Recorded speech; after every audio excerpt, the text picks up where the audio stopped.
I'm not gonna lie. I procrastinated working on this one. What's up, everybody? Welcome to another episode of Lombardi Time Brews, where I'm your host, John Delray. Yeah.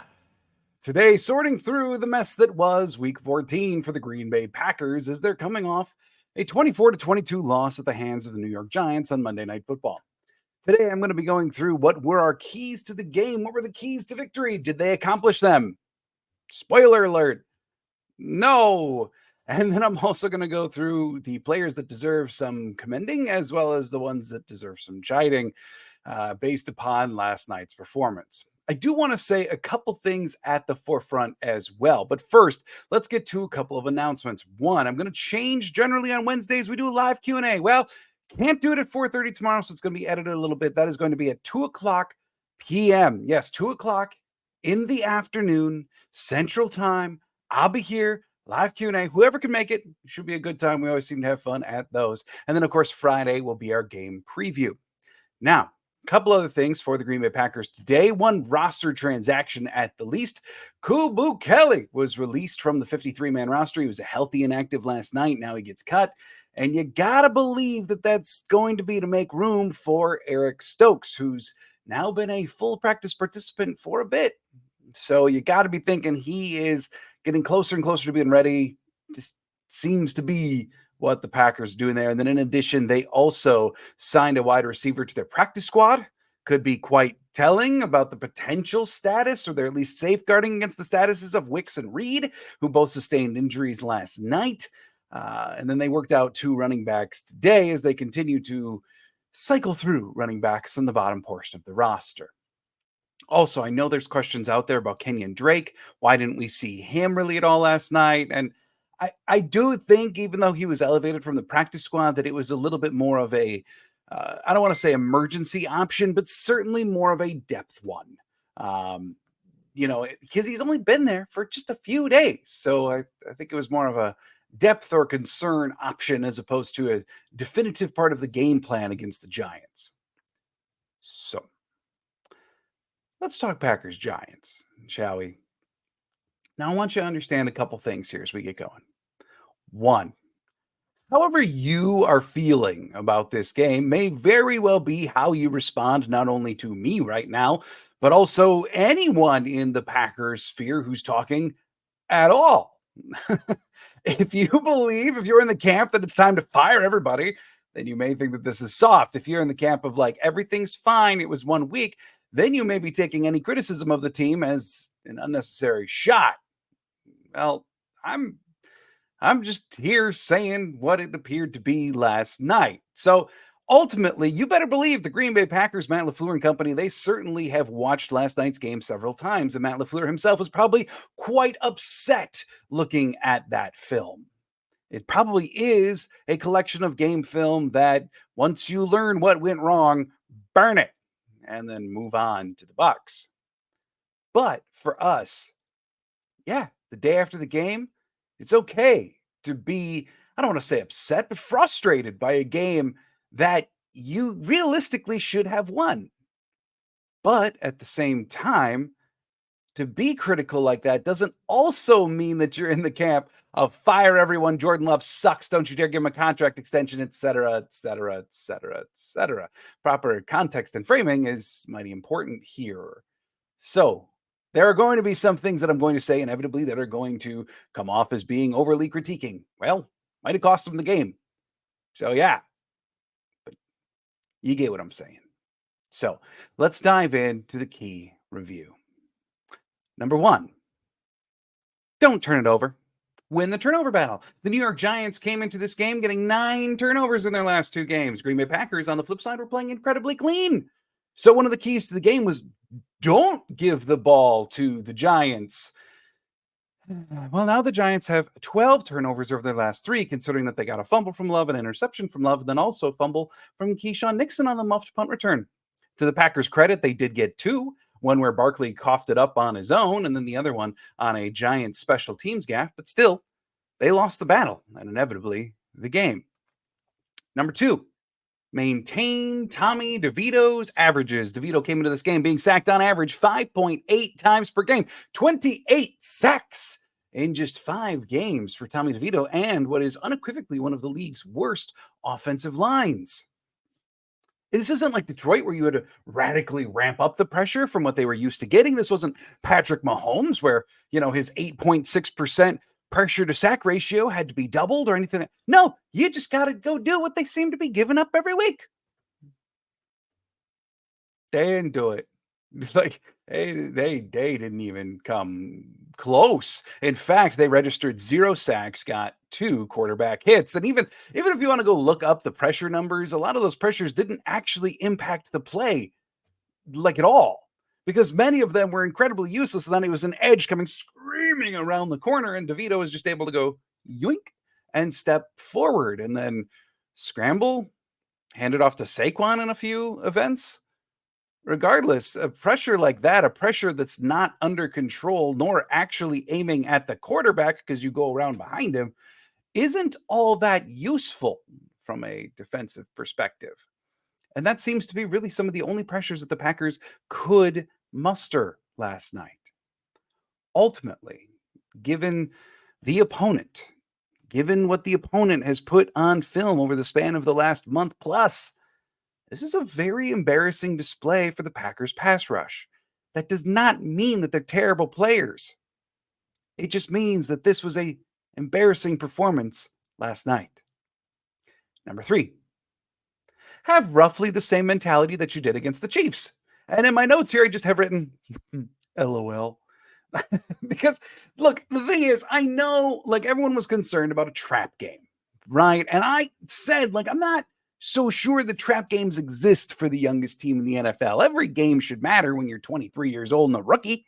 But it's just at times you're still going to look like a rookie even if you're really good. And the Packers over the span of the last month have looked good. And then last night they went back to looking like a bunch of rookies and a first-year quarterback. Right?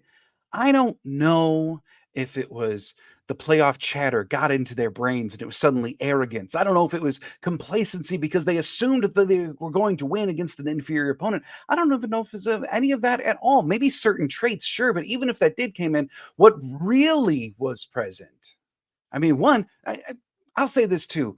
You can't tell me that effort wasn't present.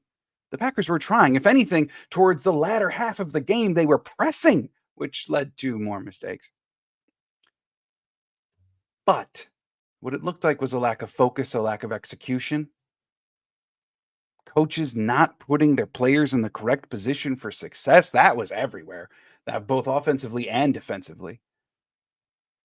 But the big thing that seemed to happen was really immaturity. And maybe arrogance is a part of that. Maybe complacency is a part of that. But they came into this game, and just from the offset, from Jordan Love's first throws, things just looked a little off. And then nothing really seemed to get better. Defensively, the one thing they could do was stop Saquon until they couldn't. Offensively, they could churn out 2 to 4 yards with A.J. Dillon, make the occasional tiny completion, but nothing was going. Not until the very, very end of the game. And the thing is, too, in spite of all of that, in spite of everything that I'm going to say was terribly wrong in this game, they still should have won. They still had a chance. When the clock was nearing 0, they still had a chance to win the game. I mean, that does tell you when one team plays incredibly well and the other team plays as awful as you can comprehend, and the awful playing team might still eke out a victory, it kind of tells you which one the better team is.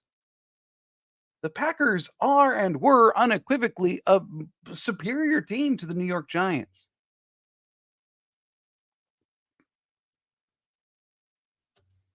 Not with how they played last night. So maybe it's arrogance, maybe it's complacency, maybe I'm dwelling on this too much, whatever. To me, it certainly did look in some form like immaturity, especially when they began pressing and grew desperate and started flying around and not with controlled aggression, not with energy, with frustration. That's a no good. All right. So let's do this. Shout outs, get outs. Who deserves accolades? Who deserves condemnation? And I will say this too. Really, this was one game. The Packers' overall trajectory, no doubt about it, is still trending upward. This was one game. As I said, look at the tape, burn the tape, move on to the Bucks. But we still got to look at it. So let's go shout out number one. And trust me, I'm not going to dwell too much on either one of these topics today. We all watched the game. We all know how this went. So let's go shout outs. Number one, shout out actually goes to luck, kind of goes to the universe. Because you know what? It kept the Green Bay Packers in the game. Cager with his special team screw up of hitting the ball and not allowing an illegal procedure penalty to be called on the squib kickoff from Carlson. McLean having the ball, the punt from Whelan come down and smack McLean, resulting in a fumble recovery for the Packers. Or how about Saquon Barkley, where gravity and the ground took care of a fumble for the Packers. Now, Valentine and Gary deserve all the credit in the world. 1,000 awareness points is what I said last night, due to them for understanding that Barkley was able to reestablish himself after the missed tackle attempt. He was able to reestablish himself, and then he just kind of fell. And in that instance, the ground can cause a fumble. And Valentine and Gary did some gymnastics to make sure that they didn't touch Gary until that ball was out. Total credit to them, absolutely unequivocally. But it was a little bit of luck for Saquon Barkley to just fall and to lose the ball to the ground. I did see in a clip put out by Twitter that Mike Wall, former Packers offensive lineman, and I was a podcast, called it the fatter, portly man slow down tumble. I'm familiar. So there were elements of luck here that did help the Green Bay Packers. No doubt about it.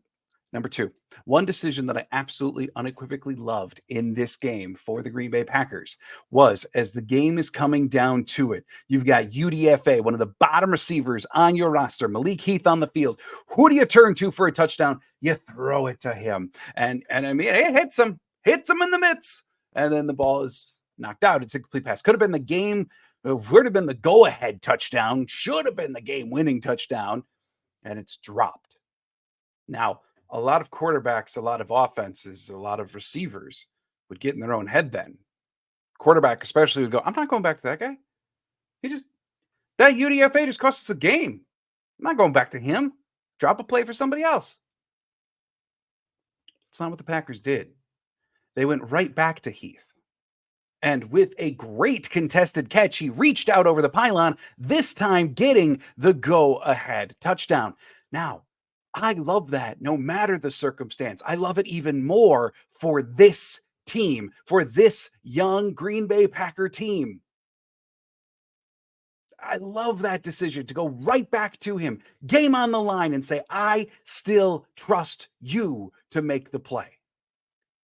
That is so important for this team, not last night, even though it led to the go-ahead touchdown, but in the greater context of this team growing and building together towards being something more like a legitimate Super Bowl contender. It's these kind of building blocks that allow the guys to look at each other, build trust in each other, and move forward together. Loved that decision from LaFleur, from Jordan Love, and loved that Malik Heath was able to have their trust rewarded. Now, there's other little plays that I could say, like, yeah, it deserves accolades. I'm moving on. Let's get to the get outs. And this could be a very long list. Matt LaFleur talked in his press conference about how watching the game film, all three phases were massively disappointing.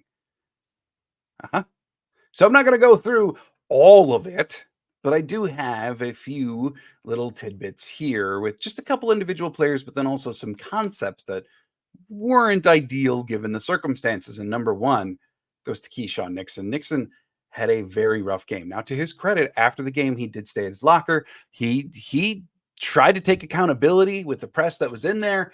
He said, I played bad. He used a different word that I don't want to say in the podcast, but yeah. He knows it. But the stats back it up too. Nixon did have a really awful game. Here's his exact coverage stats: 4 catches, targeted 5 times for 60 yards, and a 116.7 quarterback rating. Now, obviously, the straw that broke the camel's back was the man coverage play on the final game winning drive for the Giants. Nixon was leaning in. Giants very simply ran an outside route. Matt LaFleur today said that the Packers on that particular play got caught looking in the backfield. Of course, he was referencing Nixon. And that was the game right there. Nixon straight up got burned. And it allowed Tommy DeVito one of the easiest decisions in quarterbacking history of where to throw the ball. And he did. And game goes to the Giants. But it goes beyond just that one play and his coverage, because while PFF didn't credit him with any missed tackles, going back and rewatching, one, you could credit him with a couple, but two, there were certainly opportunities for him to make stops that just didn't occur. And maybe they weren't as egregious as making it a missed tackle, but it still wasn't great. And then, of course, on the returning side of things, Nixon's other job, the muffed punt. Muffed punts are going to happen, even to one of the best returners in the world. But in that moment, what makes a great returner is they identify the circumstances of the muff. It slips through, whatever. Sometimes that happens. Are you surrounded by others to where you should just drop on the ball, make sure your team holds recovery, which is obviously the most important thing there? Or do you have space around you to scoop it up and go? Given that exact circumstance where the Packers absolutely unequivocally needed to control the ball for a little while, the better choice was just to get on the freaking ball and stay. Instead, Nixon made the wrong decision trying to pick it up, fumbled it again. Giants wind up with the ball. It was a poor decision in a large situation. That was just ultimately wrong. Number 2, the defense on the final drive. Yes, I could say the defense all game. I understand. There were stretches where they played quite well against Barkley. And here's the thing. I was very open coming into this game about, I don't care what Barkley does. I really don't. I'm not afraid of a Giants team that can run Barkley for 20 carries and 150 yards. What I am afraid of is a Giants team that may find gaps in coverage if we're not getting after DeVito well enough. Well, Joe Barry and the Green Bay Packers didn't agree because they decided to focus everything on Saquon Barkley. And it did work at times. We saw the rest. Joe Barry calling a game against a mobile quarterback it is a sight to behold. In all the worst ways. But specifically, the last drive. The offense marches down the field, does its job, gets the go-ahead touchdown, finally looks like a fully functioning offense ready to go. They got it out. They got the touchdown. Should the defense have been put in this many bad decisions or situations? No. Did they partly do it themselves? Yes. And the game-winning drive is no exception. But the real issue here is the Giants still had time on the clock. They had a timeout. You still have to play defense. It's only a field goal game. This isn't some 8-point game like it was against the Chiefs. You still have to actually play defense. But instead, they chose not to. And I know if you look at the actual play calls, no, they weren't just calling prevent. They did do some single high stuff on the final drive for the Giants. It wasn't just Hail Mary prevent style stuff, and I get that. But exact calls outside the point, they still were backed up way too freaking far. And that's one of my main issues with Joe Barry. Isn't necessarily the exact calls themselves, it's how they're implemented by having everyone back up way too far, even oftentimes beyond the first down sticks. And we saw it. They made that final drive so unbelievably easy on a UDFA quarterback who gets sacked on almost 20% of all of his draft picks. They gave him all the time in the world and then said, hey, We're going to give you these massive zones that we're trying to cover so you don't beat us deep.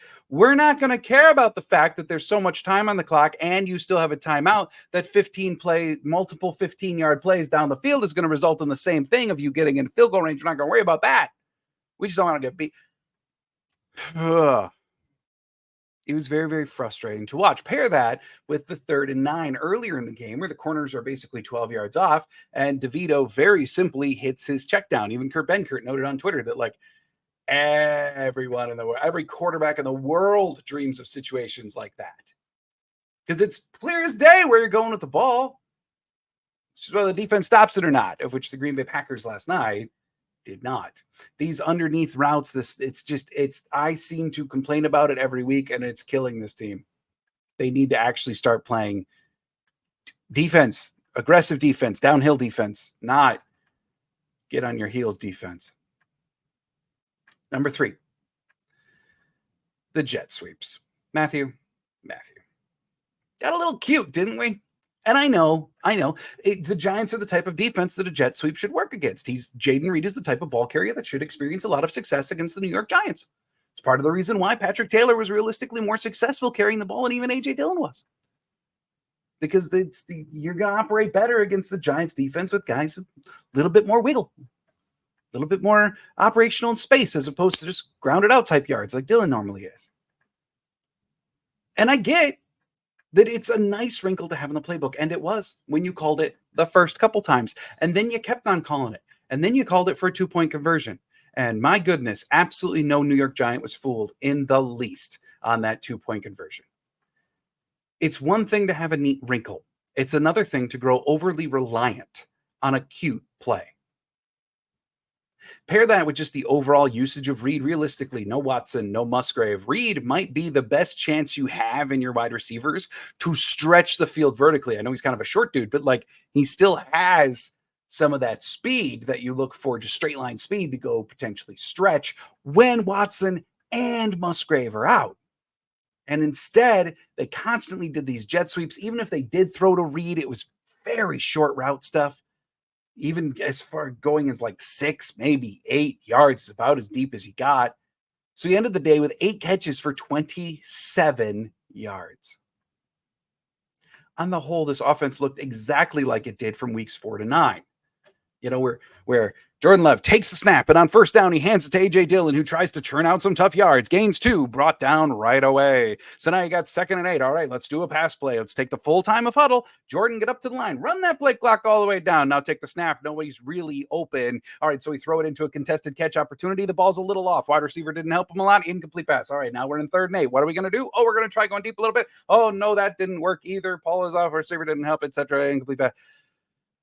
Dear God, slow. I use the word slog to define the offense, and it's just caught in this pattern of meandering, drive in and drive out. And they began to break that cycle about a month ago. It returned last night. Matt LaFleur said that basically Jordan just kind of determined to become more decisive at the end of the game. Went out there for one of the final drives and just began to throw it with no hesitation. That would have been cool in the 2nd or the 3rd quarter or the 1st.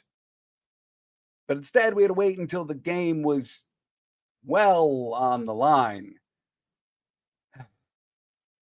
Number 4, Anders Carlson. Buddy, though the squib nearly went out of bounds, Cager saved you on that. You got a missed field goal. Even a lot of the makes were dangerously close. I know you were dealing with some wind.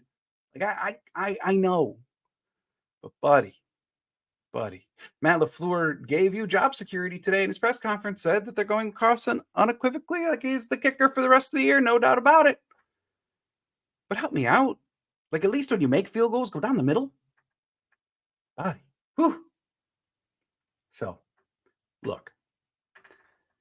The overall trajectory of the Green Bay Packers, Jordan Love, is still most definitively trending up. There's no doubt about it. This was a dud because of immaturity, arrogance, trap game, whatever you want to call it. The fact remains as though it was a dud. And yes, there are some things to learn from this game. However, the number one thing you need to learn is don't do it done again. Of course, that's overly reductive, but you get what I mean. This was 1 week. The Green Bay Packers are still very, very much in the playoff hunt. I did misspeak last night at the end of the watch party. I said that the Packers would now be, if the season ended today, they now would be out of the playoffs. Falcons hold the tiebreaker. That is not correct. I was wrong on the watch party. In actuality, it's a multi-team tiebreaker for all the 6 and 7 teams. So the Packers own that tiebreaker over everyone else. They still would be the 7th seed if the season ended today. They still have the most inside track to the playoffs out of all the teams remaining. This still very much could be a playoff team. And we did expect over these final weeks they'd drop at least one. I didn't think we'd see like an 8-game win streak to head into the playoffs. Okay, but now you got your dud out of the way. Now it's time to turn focus and go be again the team that everyone saw you can be and the team that a lot of fans believe you should be. It's up to them. Only time will tell. Remember, tomorrow going to be doing an earlier Q&A, not 4:30 like normal. It's going to be at 2:00 p.m. Central. That is live on YouTube. If you're one of the Spotify or Google Podcast listeners or whatever, come on over to YouTube. Give it a shot. You can see my face. Let's do a live Q&A together. But thank you for joining me here on Lombardi Time Brews. I do hope you're having an excellent Tuesday in spite of the product the Packers put on the field last night. And as always, no matter what, go Pack Go.